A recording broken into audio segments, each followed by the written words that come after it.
Hi, good day to all of you. Welcome to the Halal in Travel Global Summit hosted by CrescentRating and HalalTrip. Thank you very much for joining this session. We are going to discuss how New York City and Cape Town has been preparing to welcome Muslim visitors. I'm Fazal Bahardeen from CrescentRating, and I'll be moderating this session today. New York City and Cape Town are two of the most popular destinations in the world. And I have none other than Enver Duminy, CEO of Cape Town Tourism, and Fred Dixon, President and CEO of New York City and Co. Welcome to the session, gentlemen. Great to have you both today. It's How are great. you doing, gentlemen? Doing well? Doing great. That's great. Let me briefly introduce Enver and Fred. You have a lot more details about them in the speaker section of the event page. Enver is, of course, from Cape Town, passionate about Cape Town, not only because of that it is his hometown, but because of its, natural beauty, history, diverse cultures. His vision is to make Cape Town a thriving metropolis recognized as a global challenger through tourism. And Fred leads NYC and Co. NYC and Co. is the official destination marketing organization of NYC. Fred is responsible for developing and implementing NYC's tourism and convention development strategies internationally and in domestic leisure and business markets. I hope I have captured the key points, gentlemen. Both of them have decades of experience in the travel and tourism industry. So before we get to our discussion, Fred and Enver, maybe you could share a bit more about the close cooperation between NYC and Cape Town that you have been having for some time now, so that people are familiar why we have both of you in this session. Maybe Enver could start a bit.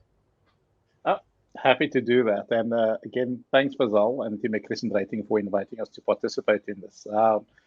Fred is actually a brother of mine. I don't see him as just a colleague. I think for me, the partnership and the friendship that we have with NYC and Co. and the team there and the cities themselves is a true manifestation of where there's a common belief and purpose that we can achieve a lot more together. And it's something that in the South African context we refer to as Ubuntu, is that I exist because of others. And our first engagement with Fred and his team was just, I'll be honest with you, mind-blowing. There's always a trepidation you have as a destination, as Cape Town, going to go and speak and just connect with, the number one city in the world, New York. And at no stage did the team at NYC make us feel less than. They actually made us feel more than.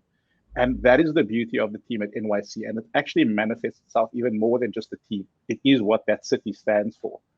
And for me and the team at Cape Town Tourism and the city of Cape Town to partner with NYC to learn about best practice, to see what they are doing that is just next level for us is truly an honor. And we continue to learn more and more every day. And so, yeah, for us, it was a no-brainer. And with a leader like Fred, who is definitely a global leader in his space, but he does with such passion and commitment, makes it easy for us to be able to partner with him, but also to share best practices on a variety of levels.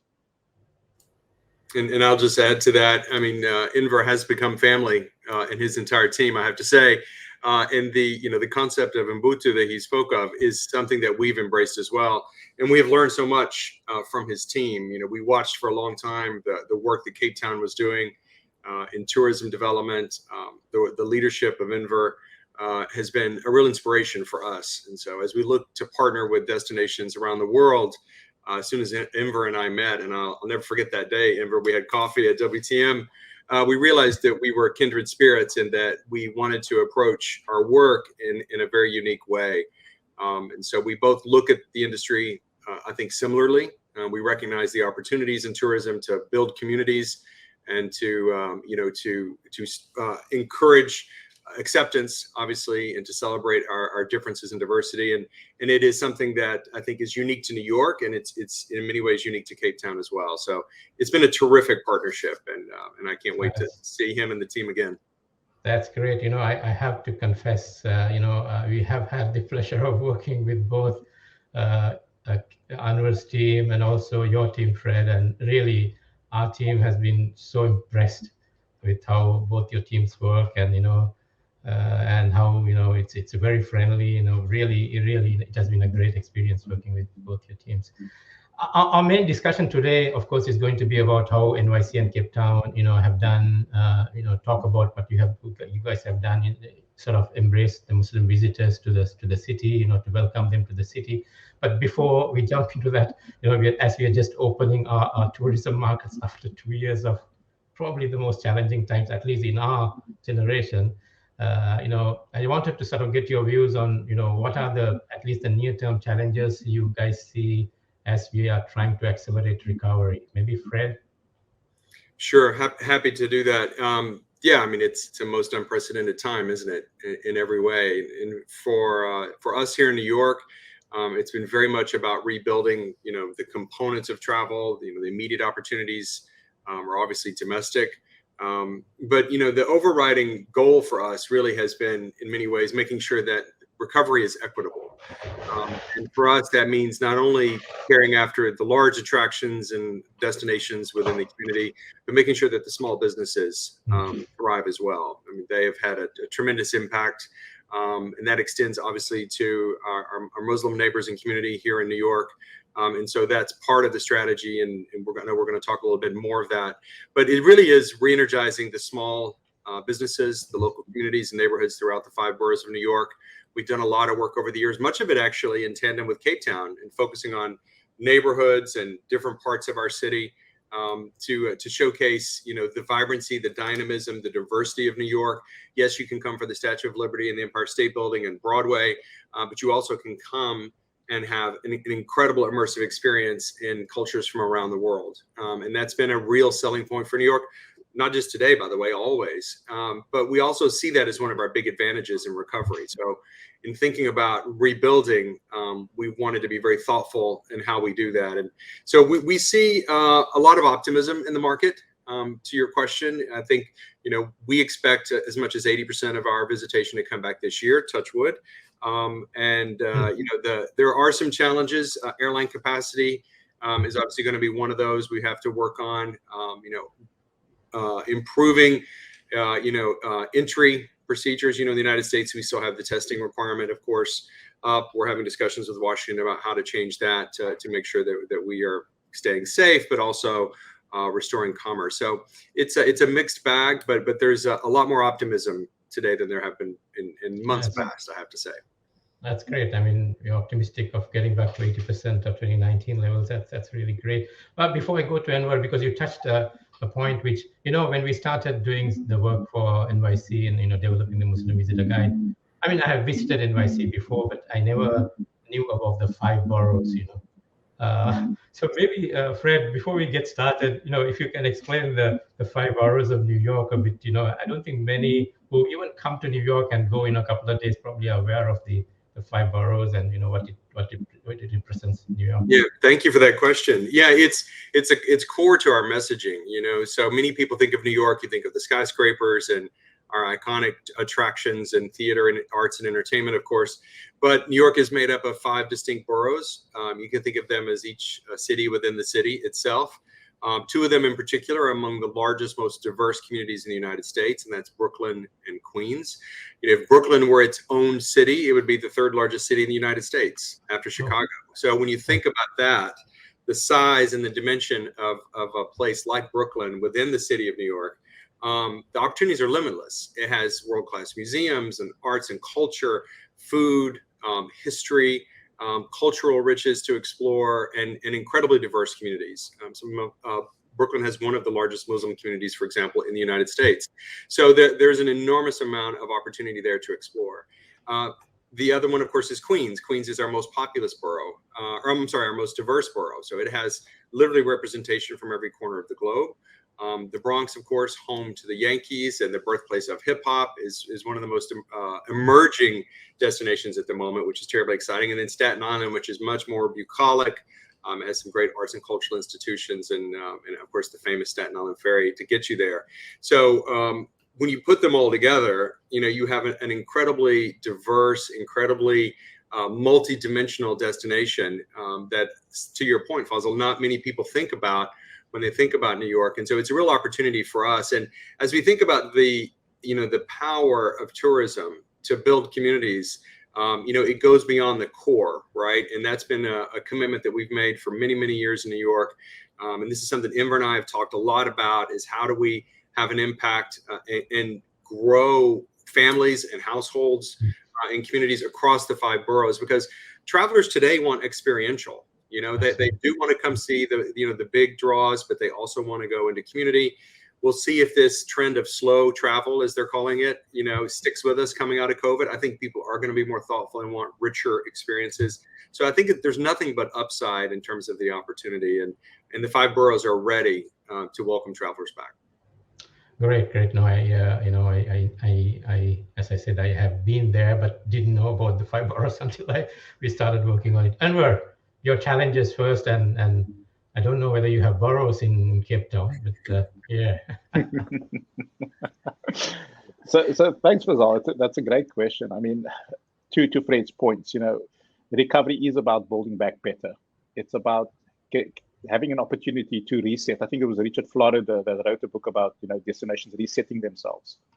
And what we want to try and avoid as Cape Town is to make the same mistakes we've made over the last 100 years. Because I think what COVID has done is it's forced the world to reset. And if we don't take the opportunity to correct some of the mistakes we've made, then in 100 years' time, we'll be having the same conversation. And the way we've approached it is similar to, again, what we've learned from Fred and his team, is when they started with the boroughs and also taking us into an immersive experience of how culture actually translates and sells a destination far better than a DMO can. It was actually a refresher for us because we kept feeling responsible for trying to sell a destination. So one of our biggest challenges is, of course, destination confidence. I think the Omicron, which was called the SA variant, that came out, I think, in November, December, really knocked the wind out of our sails. Because it's still living in the digital world, there's still perceptions out there that South Africa is responsible for Omicron. And that is one of the biggest things that we are trying to counteract through a lot more positive messaging, but also putting facts onto travel trade, travel media, and consumers in general. And it's always difficult when you have the upside and perceptions still become one of the biggest barriers for destinations. We, as Cape Town, we still have an issue around safety, pre-COVID stuff, and that is not going to go away. So for us, it's still an uphill battle around confidence, and winning awards are great. It kind of says you're on the right track, but what we don't do is we don't become complacent by the awards. What we actually look at saying, how do we leverage awards and accolades to continue to push out positive messaging? The other thing that we are focusing in the near term is a skills drain. So what has happened over the last 2 years is many businesses have to shut down. There's a huge unemployment. And what we found was a lot of people that were skilled in the tourism sector went off to other sectors and are finding gainful employment there. Our salaries are still around the 50% mark of pre-COVID. So tourism is not an attractive industry for anybody to go into. And therefore, when we're starting to see the spikes in volume and the growth in volume, we don't have enough supply to meet that from a technical and a skills perspective. So we are almost having to restart reskilling, upskilling employees, finding more innovative solutions. But I think this is, again, to what Fred had said, is an opportunity, because the skills are within the unemployed. People who may not have thought of the sector as attractive could find their way into the sector from those communities. And what we are doing is working with hoteliers, tour operators, attractions, of saying, how can we start recruiting people from those sectors? And I think that is part of what we're trying to do as part of the recovery. And even though it is slow, the rate of recovery is slow, we are confident that from the intervention we've done to date, that we will definitely start having that capacity and specifically that skill that comes with experience. We will hopefully achieve that by the end of this year. The other thing I think for us that still is a focus in the near term is also about the impact of the war in Ukraine. Even though we are far away from it, there is a ripple effect, because South Africa depends, the stuff that we get from the Ukraine, whether it's oil, food, etc., wheat, these are all things that will actually impact on the destination itself, on people, on the communities. Yeah. And that means we're beginning to see rising prices. And rising prices means that people are thinking twice about even local stays, let alone traveling across the country. And therefore, what we're trying to do is to try and mitigate that by finding opportunities to grow existing markets and niches. And then, of course, working with communities to find more innovative ways of how do we support each other through this. Because for us right now, before the pandemic was probably or COVID-19 was the pandemic. Right now, joblessness and unemployment for us in Cape Town is the new pandemic. And tourism, we believe, is the almost the antidote to address this current challenge. Thanks, Enver. I mean, I have been talking to a few of the tourism stakeholders. I mean, as you say, the HR challenge is a huge challenge. One is, most of them have left the industry, reskilling them and then you have this remote working challenge. How do you manage remote working challenge as you go forward?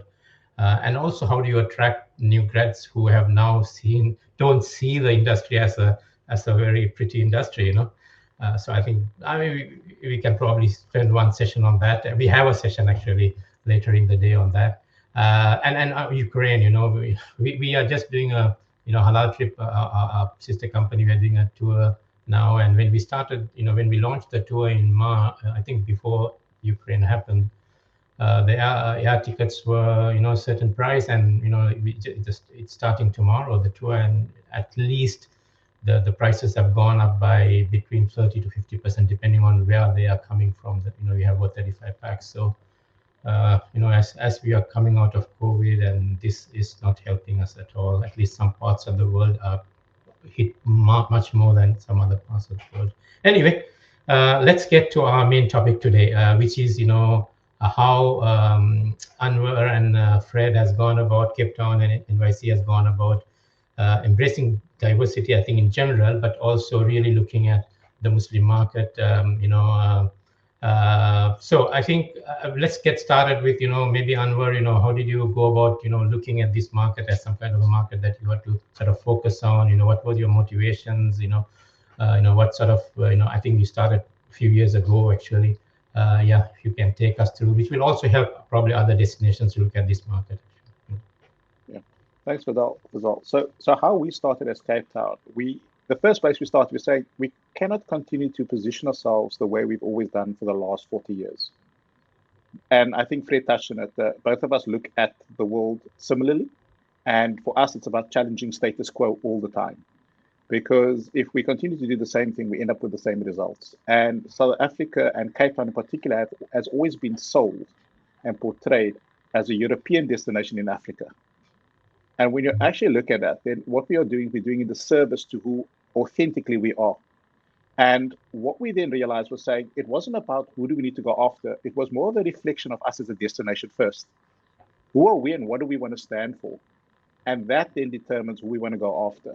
I think a lot of destinations saying, well, we want to get volumes of tourists. We want to find high yield. And that's where they start. And then they just go out and then they start creating, I'm going to say, a Disneylands or knockoffs of other destinations. And then they're not truly, and then after a decade, then you ask, who are they really? And then they struggle with that. And we actually took the decision to say, well, let's first reflect on who we are. So as a destination, we have got a quarter of our population is Muslim. That is a significant thing. A quarter of our population in Cape Town is Muslim. Our heritage, the fabric of our city, our culture that's intertwined of who we are today is because there's a strong Muslim presence in everything we do. It's not just about the mosques and the food. It is who we are. And I think that diversity that Fred was touching on says that we shouldn't be ashamed. We should actually use this opportunity to talk about who we really are as a destination. And once we identified that, we then actually had to go and do an audit and saying, okay, well, which market can we attract, knowing that we've got these gems that we haven't been talking about? How do we reposition ourselves to talk to that? And who is willing to listen to us? And then it was a no-brainer. We did the research. We said, Muslim travel, $220 billion US. It's 23% of the world's population. We can pull the stats. And we said, guys, but if we haven't been speaking to that audience, then, that's on us. And what we had done as well in the audit was to say, well, everybody's going after the Middle East because that's, again, the perception of the world. Mm-hmm. The Muslims are in the Middle East. Well, it's only 3% of the world's population. Yes, they've got the highest spend, But we actually started looking in South Africa and Africa. And 30% of the world's Muslim population is in North Africa. And we go, come on, there's our brothers and sisters from Africa. So, and then even in our key source markets, we are Muslims. But we've never sold the destination to the UK, to the US, to Muslims in that country, as that we are Muslim-friendly destination. So for us, it was really having to do that and then auditing our destination. As much as we've got the history, the culture, the heritage, and some product, the question is how ready are we as a destination to welcome the visitors? And that meant doing an audit. And that's where we reached out to you guys and saying, help us. We need to do an audit. It needs to be independent. It needs to be accredited. And then tell us what we need to do to rebuild. Because you may have all the ingredients, but what we actually need is the right recipe. And for us, that was critically important. Before I can go out and sell the food I'm preparing to the world, I actually need to know, well, what ingredients do I have? What is the right recipe in what quantities? And then being clear about, well, who is interested in this food? And I'm kind of jump around, but it's the simplest way that I could understand how we could approach, going after this market as Cape Town. That's great, Enver. I really, of course, we started a few years ago. Until I came to Cape Town, I didn't really know that, you had a huge Muslim population there. So, I mean, it was news to me actually, and we uncovered so many things doing the project with NYC as well. What rich history they have, not just Muslim history, but other ethnicities as well. Fred, my friend Enver said it really well, as always. I think he painted the right picture, because it's true what he said about New York as well. And for us, it was very clear that coming out of the pandemic that people were looking for authentic experiences. Yes, there are the Disney Worlds and the Disneylands and the Universal Studios of the world, certainly here in the US and other places, where people can go to escape and have that kind of entertainment. But the research that we're seeing is showing that travelers are leaning towards, at least in our core markets, leaning towards the rich urban experiences that destinations like New York and Cape Town offer. And for us, as we look to build back better, as we framed in the last question, part of the conversation was just about, where are the opportunities? And one of the things that we realized is that we could go much deeper into diversity and drill down into our communities. And I know in Cape Town, the Muslim community is a quarter of the population. Here in New York, it's about 10% of the population. So, but that's still almost 1 million Muslims right here in New York City. The largest community in the United States is right here in New York. And for us, a big component of travel is always visiting friends and relatives, right? So, I mean, you even start with just that concept, right, of family and relatives coming to see, their people here in New York, their cousins, their families, their friends in New York City, that you have an immense opportunity, and as Enver painted, from all corners of the globe. And over the years, over the last 15 years, we've built up our global network of travel marketing and media relations to include, most corners of the world. And, we've certainly seen huge opportunities. Enver talked about, obviously the Middle East, that's the one people think about often, but the bigger opportunities are elsewhere. Look at South Asia, you look at Southeast Asia in particular. In normal times, half of our visitation comes from Europe. And there's a huge Muslim community in Germany and the UK. And so we want to carry this message far and wide, speak to Muslims where they are, talk to them about the opportunities and the experiences to be found in New York, and to come and explore a part of the city that they may not have thought about before, and that they can do it in a way that is keeping with the traditions that they would like to keep, but also, be able to explore all aspects of New York. And that we just see it as a tremendous opportunity. So we're looking at how we're marketing the destination differently going forward. And this is one of the pieces we're most excited about. Yeah. I mean, I didn't know until you mentioned that there's such a big Muslim population there in Cape Town as well. Sorry, in New York City as well. Staying with you, I'm getting somehow. Staying with you, Fred. Of course, you started off with doing the Muslim Visitor Guide. How was that? How is it coming through? How are you sort of? I don't think many people still know that you have a Muslim visitor guide maybe. So how are you going to sort of take it from where you are now, and what are your future plans as well?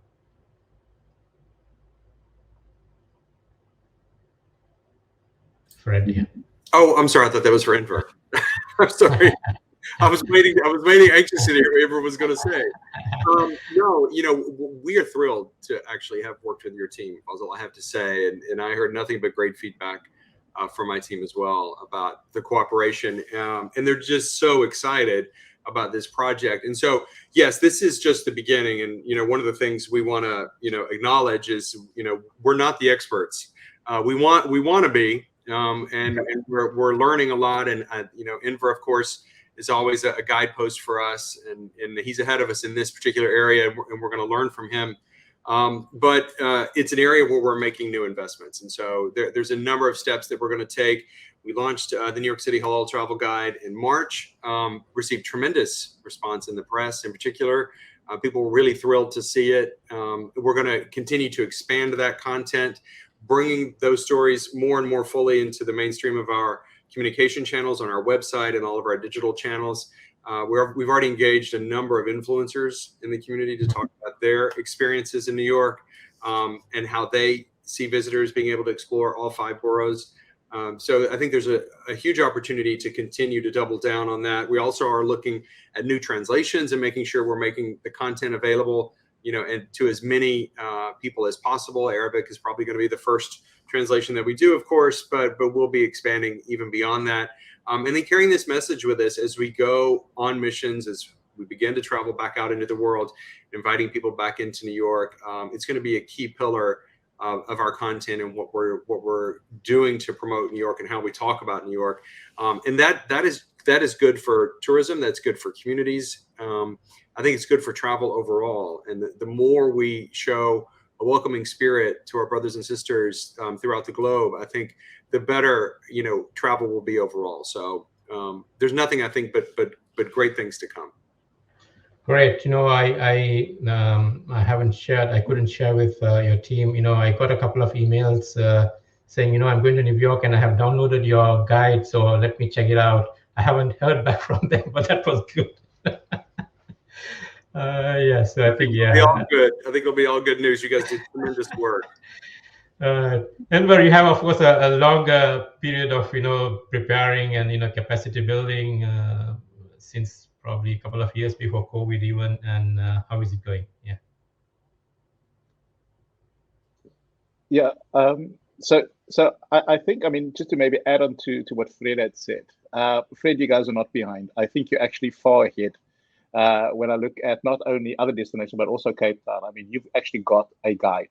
We're not there. So I think our paths are maybe slightly different, but I think you guys have done phenomenally well by having a guide. And there's not that many non-OIC destinations that have that. So I think well done to you guys, and I'm super proud of what you guys have achieved. So well done. And we will definitely get to that point of a guide. So I'll come to you for some tips. I think, Fazal, for us as a destination, we needed to start with the basics. And like I said, we started with an audit. Yeah. It's about readiness. How ready are we? Do we really have the products that we assume we have? And as Fred said, we're not the experts. We want to be. But then you call in the experts. Let them guide you. And the first thing we did is after the audit, we realized, well, actually, there's a lot of work to be done. There's a lot of awareness of the industry, a lot of misperceptions, misunderstandings. That actually drive and fuel a certain narrative of how products in a destination cater for a Muslim market. And one of the things that we learned was that since there's a quarter of the population that's Muslim, literally in every single tourism experience, there are Muslims. But at no stage has the owners of those businesses, the general managers of a hotel, etc., worked with them to say, how do we attract the market? And it was some simple things that needed to have been done. But I think for us, the first thing was to learn saying, what are the non-negotiables? Because there is the subtleties of strictly halal and then Muslim friendly. And the one thing we said is we cannot be strictly halal as a destination. We can be Muslim friendly. For those that want strictly halal, there are parts of the city that we can provide that. But we need to be careful around the sensitivities around that. Because if you get that wrong, no matter what you do from a marketing perspective, the experience will actually be a lot more damaging if you do that. So for us, it was going back to basics, doing education awareness. And then the main focus for us was to get a glossary of terms. We had to be that rudimentary, Fred. Is we actually had to get a glossary of terms to educate the industry to say, here's the difference between halal and Muslim friendly. This is what Islam is, this is what it's not. This is then where you bring your employees in and let them educate you as part of the journey. Create a prayer room for your employees, which you do by default as part of your wellness program. It's the same facility your tourists can use. You don't have to go and build a separate thing that's going to cost you money, because I think there was always the perceptions that we found at least in Cape Town that products, experiences felt that they needed to retrofit, build new, do things, and that would cost them. And they weren't quite sure whether they would get that return from the market. So there was a lot of hesitancy. So we actually had to go and create a glossary of terms, create basic educational and awareness programs with Fazal and the team. And as the education built, we then realized that food was the one thing that we could utilize in a creative way to tell the story of the destination. But when it comes to food and sensitivities, our industry was built on European Western standards. So there's bacon breakfast, champagne breakfast, the things that our European market are used to.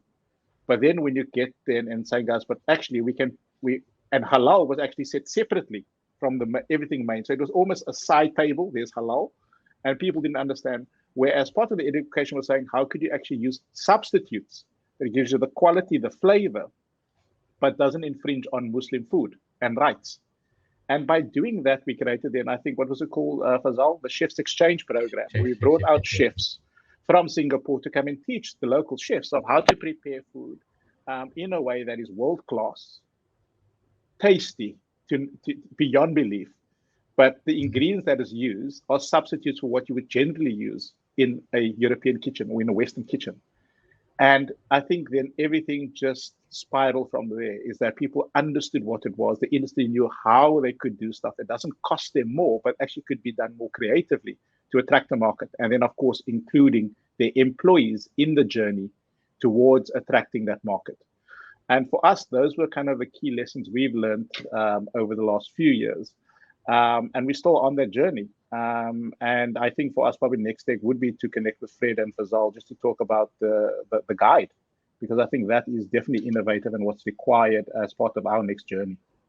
Yeah, no, I think whether whoever you work with, I think, Enver, I think that's something next step. I think because it, I think what you have done, Enver, in Cape Town is capacity building, and which was really great actually for some time. But I think it's probably time to reflect that to the market, through different means. And in our experience, a Muslim visitor guide or halal travel guide is probably one of the most powerful ways of not just displaying what you have, but also showing that you care about that market.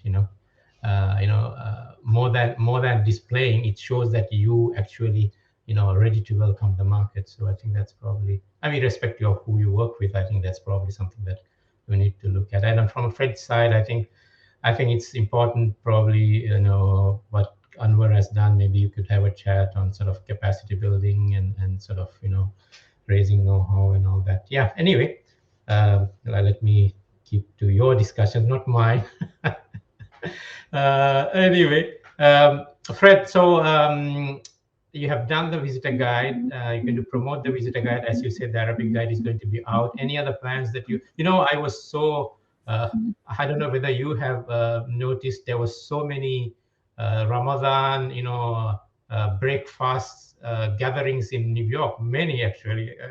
And even I saw one of the breakfast sessions at the Times Square, actually, on the first few days, actually.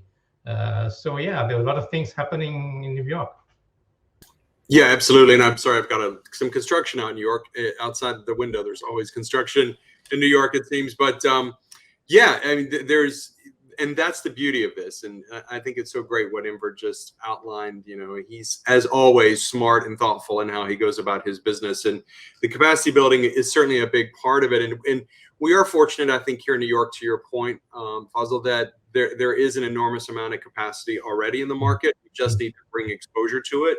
I mean, the Muslim culture has been part of New York and building New York for 400 years. And so our providers, our hotels, our restaurants, are very accustomed to catering to the market. And so it is really just about bringing more awareness of that.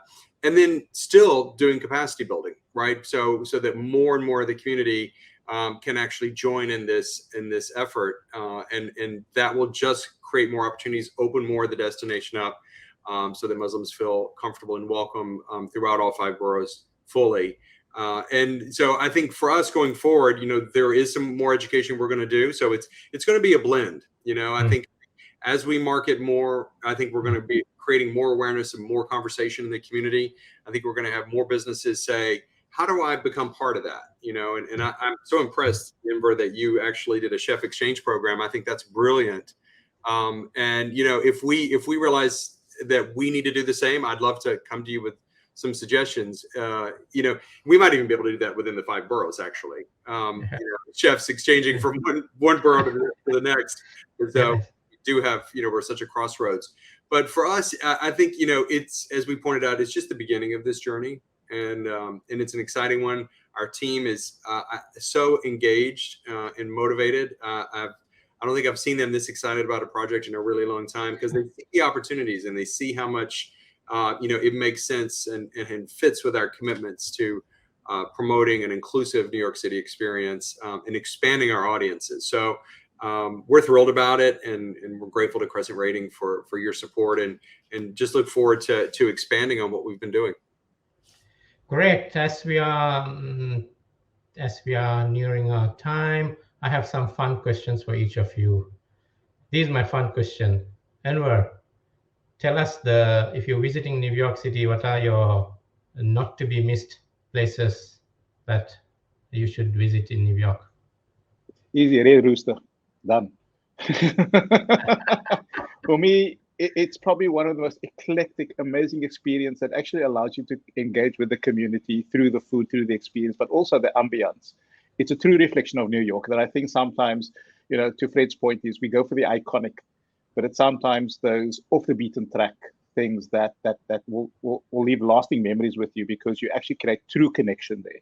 And for me, that was a no-brainer. Every time I go to New York, it's on my itinerary. If people go, I said, you go there, and I mean, there's so much to do in New York. Every time I go back, I'm surprised. I mean, every time I go back, there's a new restaurant where, another one was. There's one that's popped up next to it. I know, for me, I get so excited talking about New York. Even to my board, they keep saying, so do you work for these guys or what? But I'll be honest with you. I mean, there is so much. But the one thing I think for me that is truly powerful is the people of New York. I've said it to Fred time and time again. My perceptions of New York and New Yorkers was they are arrogant, they are unfriendly, they are not welcoming. And he kind of knocked that completely out of the park when I met him for the first time. And then every time I get an opportunity to engage with him, his team, or even just with New Yorkers themselves, they are the most warming, hospitable people in the world. And the one thing they are always is honest. You might not like it from time to time, but I think for us in the world where we are in, it's about honesty, so that we can also respect each other and then, understand a different point of view.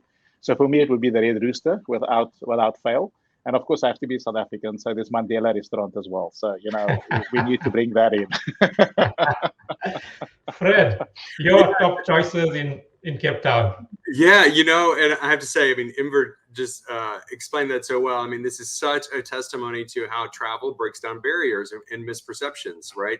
If he had not come to New York, he may not have ever been able to change his thoughts about us. And it holds very true for us as well in going into Cape Town. And I'm so ready to get back.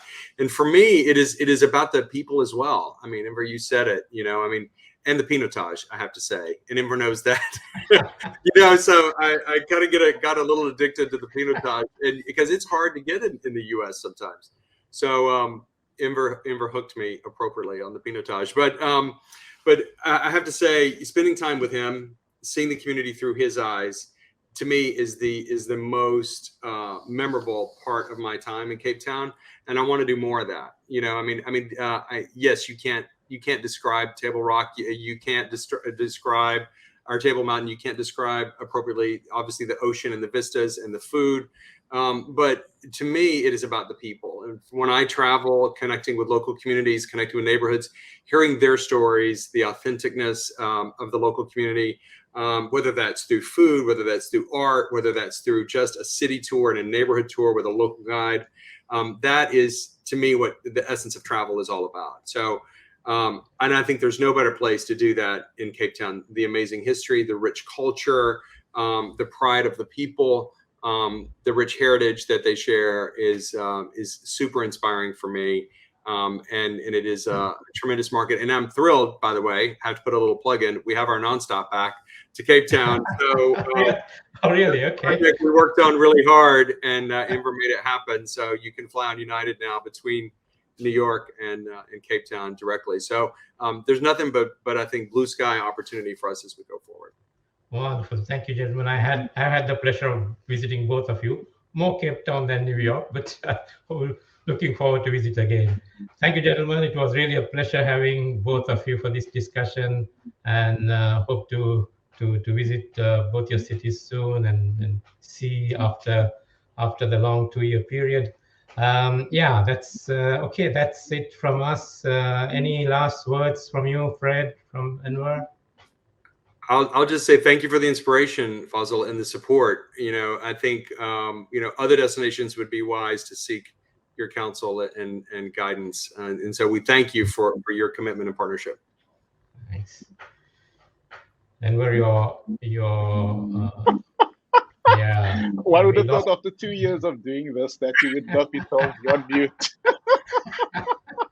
I concur 100% with Fred. Is, speak to the experts. Fazal, you and your team are amazing. You simplify things that we sometimes think is overcomplicated. And if it wasn't for you and your team, I think we would still be having a discussion about, is this a market we want to go after? Instead of saying we need to get ready, understand who we are, and then go after the right market. And for me, that is still something that we apply to everything we do since then. So again, just thanks for including us to be part of this journey. Thank you. Thanks, gentlemen. Thank you very much. Thanks for joining the discussion. That's it from us. There are a lot more exciting discussions lined up in the program for today. Please do join them as well. Thank you. Goodbye.